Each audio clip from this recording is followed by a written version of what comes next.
അസാമാന്യമായി യോഗ ചെയ്യുന്ന ഈ കൊച്ചുമിടുക്കിയെ കണ്ടോ, ആലിയ.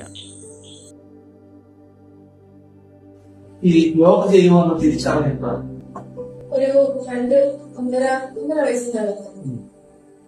ഇവള് ആദ്യം കുഞ്ഞ് ഇന്നിപ്പോ കുഞ്ഞുങ്ങള് നോർമലി 4 കാലില എഴുന്നേറ്റ് നിൽക്കുന്നത് അല്ലെ, ഇരിക്കുന്നു ആ പോസ് വേണ്ടത്. പക്ഷെ ഇത് ഡയറക്റ്റ് കാല് നാക്കി കൂടെ ഫ്രണ്ടിൽ കൊണ്ടുവന്നിട്ടാണ് കയറി ഇരിക്കാൻ പഠിച്ചത്. അപ്പൊ ആ ഒരു ഫ്ലെക്സിബിൾ കണ്ടപ്പോ എനിക്ക് തോന്നി കുറച്ച് എന്തെങ്കിലും സ്പെഷ്യലായിട്ട് ചെയ്യും. യോഗയിൽ ചെന്ന് ഞാനിങ്ങനെ റീൽസ് ഒക്കെ കാണാൻ ഈ കാലിങ്ങനെ കറങ്ങി വന്നപ്പോ എന്ത് ചെയ്യാൻ പറ്റുമോ എങ്ങനെയായിട്ടോ നമുക്കറിയില്ല. അന്നേരം ആ യോഗയുടെ ഡേ ഏതാണ് യോഗ ഡേ വന്നപ്പോഴാണ് ഇങ്ങനൊക്കെ പ്രിൻസിപ്പൽ ആണല്ലോ, ഇത്രയും കറങ്ങുവാണെങ്കിൽ ബാക്കി ബോഡി നമുക്ക് ആട്ടിക്കൂട്ടാം വിചാരിച്ചത്. ഇങ്ങനെ ഓരോന്ന് വീഡിയോ കാണിച്ച് അങ്ങനെ വീഡിയോ കാണിച്ച് വീഡിയോ കാണിച്ച് ഈ ആസനങ്ങളെല്ലാം ചെയ്തത് വീഡിയോ കണ്ടപ്പോ വീഡിയോ കാണിക്കുമ്പോ അവള് അത് മനസ്സിലാക്കി എങ്ങനെ ഇരിക്കണം, എങ്ങനെ നമ്മളോരോന്ന് കാണിച്ചു കൊടുക്കും. ഇന്ന് ഇതാണ് ഇതുപോലെ ഇരിക്കുന്ന, ഇതുപോലെ കിട്ടി അല്ലെങ്കിൽ ഇങ്ങനെ ഓരോന്ന് പോസ് ഞാൻ നിർത്തി കാണിച്ചു. അങ്ങനെ പോസ് ചെയ്ത് ശരിക്കും സവിതയുടെ അമ്മയുടെ ഒരു താല്പര്യത്തിലാണ് ഇനിഷ്യേറ്റീവ് അല്ലേ. അവളുടെ ഉള്ളിലൊരു യോഗയുടെ സ്പിരിറ്റ് ഉണ്ടായിരുന്നു. പഠിപ്പിച്ചെടുത്തിട്ടുണ്ടോ? ഇത് ഇപ്പം പെരോന്തൂർ സ്കൂളിൽ ഒരു ദിവസം കാണിച്ചായിരുന്നു. പിന്നെ അവരുടെ സ്കൂളിലും കാണിച്ചു, കുട്ടിയില് LP സ്കൂളിലും കാണിച്ചിട്ടുണ്ട്. ഒരുപാട് വേദികൾ ഒത്തിരി കാണിച്ചിട്ടില്ല.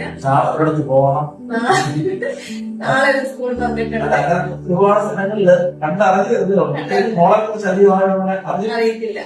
നമ്മളങ്ങനെ പബ്ലിസിറ്റി കൊടുത്തിട്ടില്ല. നമുക്ക് നല്ല ഒരു യോഗ മാസ്റ്റർ നമുക്ക് കിട്ടിയിട്ടില്ല. എനിക്കറിയാവുന്ന രീതിയില് വീഡിയോ കാണിച്ച് നമ്മൾ പഠിപ്പിക്കുന്ന പോലെ അല്ല ഒരു മാസ്റ്റർ പഠിപ്പിക്കുന്നത്. പ്ലസ് ബ്രീത്തിനോടുകൂടിയൊക്കെയാണ് ഇത് പഠിക്കുന്നത്. ഒരു യോഗ മാസ്റ്ററെ കിട്ടിയാണെങ്കിൽ അവളെ പഠിപ്പിക്കും. യോഗ മാസ്റ്റർ കിട്ടിയാണെങ്കിൽ അവരെ കൂട്ടി കവറിനകത്താക്കുന്ന പരിവും അവരാകട്ടെ.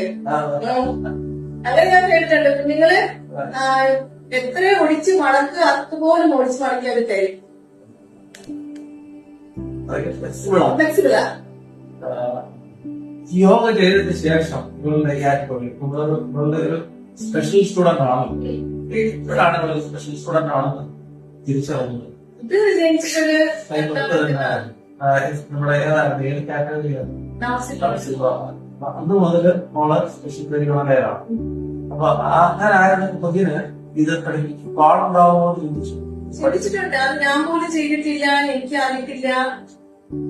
അത് പേടിയുണ്ടായിരുന്നു. അത് ഇച്ചിരിച്ചെന്ന് വെച്ചാ ഇത്രയും സാധാരണ ആളുകൾ പോലും ചെയ്യാൻ പ്രയാസപ്പെടുന്ന ഒരു കാര്യം.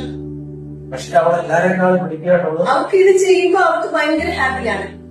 ഈ ഒരു വട്ടത്ത് ചെയ്ത് കഴിഞ്ഞപ്പോ അവരുടെ മനസ്സിൽ അവരുടെ ആ ചെയ്ത് കഴിയുമ്പോ അവരുടെ ഹാപ്പിനെസ് കാണുമ്പോ നമുക്ക് മനസ്സിലാവും. ഒരു ചോദ്യം ചോദിക്കാം. അപ്പൊ ഇത് നമ്മളെന്തും കാണുന്നോണ്ട് നമുക്ക് അത്ര അറിയില്ല.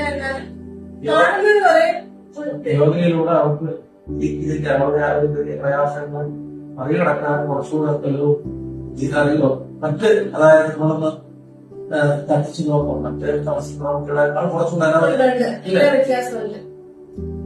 അങ്ങനെ കാണാൻ നമുക്ക് സാധിക്കും. ഡൈവയുടെ ഒരു അപ്ഡേഷൻ ഉണ്ടാവും. നല്ല ക്ലാസിക്കൽ യോഗ കോഴ്സ് ആയിട്ട് പഠിച്ച് യോഗ കോഴ്സ് പഠിക്കുന്ന സ്ഥലങ്ങളൊക്കെ ഉണ്ട്. ഇത് ഭയങ്കര ദൂരമാണ്. പക്ഷെ എല്ലാം ദൂരമായോണ്ട് ടൈമിങ് നല്ലൊരു യോഗ മാസ്റ്ററായിട്ട് തീരാനായിട്ട് ഞാൻ എപ്പോഴും അതാ പ്രാർത്ഥിക്കുന്നത്. ഇതിലൂടെ കണ്ടെങ്കിലും സ്പെഷ്യലി അവൾ അതിൽ പ്രഗത്ഭയാകും. കേട്ടോ, യോഗ പ്രാണായാമം ഒക്കെ ചെയ്യാറുണ്ടോ? പ്രാണായാമം അതുണ്ടായിരുന്നെങ്കിൽ ഒരു മാസ്ക് ഉണ്ടായിരുന്നെങ്കിൽ അതും ഉണ്ടായിരുന്നെങ്കിൽ കുറച്ചുകൂടെ ഉണ്ടാകും. ഈ ഇങ്ങനെ ചെയ്തപ്പോ ഈ നമ്മുടെ കുടുംബത്തിൽ നിന്നും കുടുംബത്തിൽ നിന്നൊക്കെ നമുക്ക് എന്തെങ്കിലും പ്രതിസന്ധികളോ എന്തായാലും ചെയ്യുന്ന കാര്യം ഞാൻ അങ്ങനെ ആരെയും അങ്ങനെ അറിയിച്ചിട്ടില്ലായിരുന്നു. എന്തെങ്കിലും പ്രോഗ്രാം ഉണ്ടെങ്കിൽ എന്നെ വിളിച്ചാൽ കൊണ്ടുപോയി അവിടെ ചെയ്യിപ്പിക്കും. ദർശനം കുടുംബത്തിലുള്ളവർ പോലും അറിയാം. മറ്റുള്ളവർക്ക് പോലും അങ്ങനെ അറിയില്ല.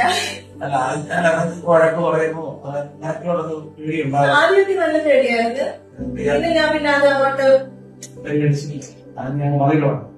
ഈ സമൂഹം എന്ന് പറഞ്ഞു കഴിഞ്ഞാൽ ഇങ്ങനെ നല്ല നിലയിൽ പരിശീലിപ്പിക്കാന്നുള്ളതിലേക്ക് നമ്മൾ മാറി.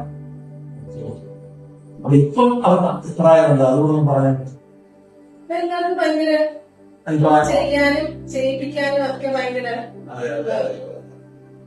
സ്കൂളിൽ 2 മക്കളാണ്. ഒരാള്